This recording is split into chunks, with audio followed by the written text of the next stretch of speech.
Pandian store சீரியலை வந்து சக்திவேல் குமாருக்கு பொண்ணு பார்க்க போறேன் என்று சொன்னதை கேட்ட சுகன்யா, வெளியில எல்லாம் எதுக்காக போய் பொண்ணை பார்த்துக்கிட்டு, அதுதான் சொந்த அத்தை பொண்ணு இருக்கே, அவளையே கல்யாணம் பண்ணி வைக்கலாம் என்று சொல்கிறார்.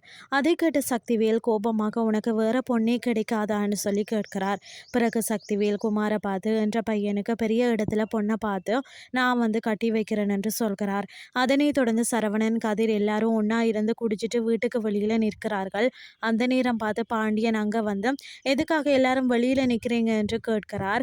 அதற்கு கதிர் எதையோ சொல்லி சமாளிக்கிறார். பிறகு பாண்டியன் தனியா வெளியில நின்று சரவணனுக்கு கல்யாணம் நடந்ததை நினைச்சு பார்த்து கொண்டிருக்கிறார்.